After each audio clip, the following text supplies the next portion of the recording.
Assalamualaikum warahmatullahi wabarakatuh. Saya Devikasi Putri dari kelas 7B akan membacakan cerita fantasi yang telah saya buat yang berjudul Bloody Mary. Selasa pagi yang cerah, aku pergi sekolah, tepatnya SMP Negeri 17 Bandung. Aku diantar orang tuaku, dan sesampainya di sekolah, aku langsung pergi masuk kelas dan duduk bersama temanku yang bernama Nabila. Sebelum belajar, kita melakukan pembiasaan baik terlebih dahulu dan memulai pelajaran pada pukul 7.40.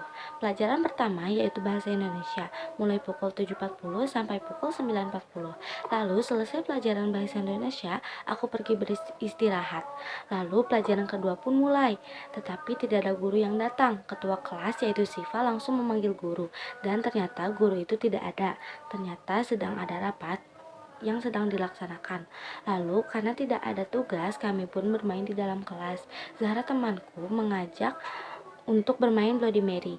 Game itu dimainkan dengan cara berdiri menghadap cermin dan letakkan lilin menyala di depan cermin itu. Tutup mata dan katakan Bloody Mary sebanyak 3 kali. Pastikan mengucapkan dengan perlahan dan jelas agar arwah Bloody Mary bisa mendengarnya. Aku dan teman-temanku langsung mencobanya di toilet sekolah.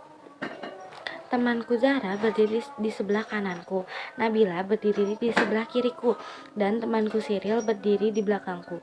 Aku pun mengucapkan Bloody Mary sebanyak 3 kali.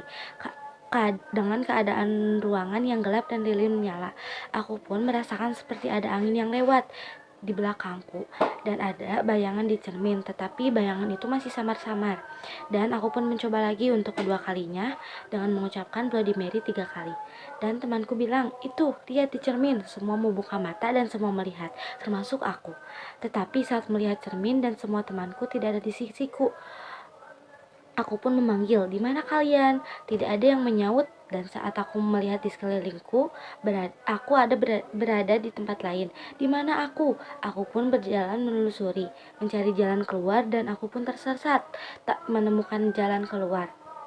Aku berteriak lagi, tolong, tolong, tolong, karena lelah. Akhirnya aku beristirahat terlebih dahulu.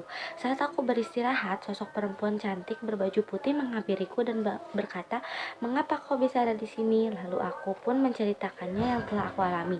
Ia berkata, di sini tidak aman, ikuti aku. Dengan ragu-ragu, aku pun mengikutinya sambil melihat sekelilingku. Sesampainya aku di rumah perempuan itu, tetapi rumah itu seperti rumah tua. Tapi aku tidak terlalu memikirkan hal itu. Malam pun tiba, dan aku pun memutuskan untuk tidur.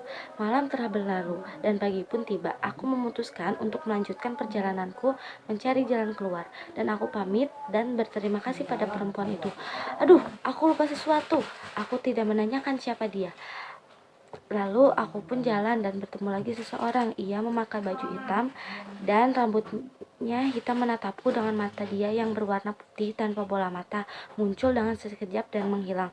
Aku melanjutkan perjalananku kembali, tetapi saat di tengah jalan aku merasa berjalan di jalan yang sama terus. Lalu aku menemukan rumah dan aku memutuskan untuk beristirahat terlebih dahulu. Ketika aku sudah di dalam rumah itu, aku melihat sosok hitam yang aku temui tadi sedang menghabisi dengan cara membakar orang-orang di tiang pancang. Lalu sosok hitam menyadari keberadaanku. Sosok itu jalan menghampiriku. Karena sosok itu menyeramkan, aku berlari keluar rumah. Tetapi aku terjatuh dan tak sadarkan diri. Saat aku terbangun, aku sudah ada di tempat di mana aku sedang bermain permainan itu. Saat aku keluar dari toilet itu, dan ternyata hari sudah malam, dan aku pun memutuskan untuk pulang. Sesampainya aku di rumah, aku melihat teman-temanku dan keluargaku sedang berkumpul di ruangan keluarga. Aku pun masuk dan langsung menceritakan semua kejadian yang aku alami. Sekian dari cerita yang saya buat. Wassalamualaikum warahmatullahi wabarakatuh.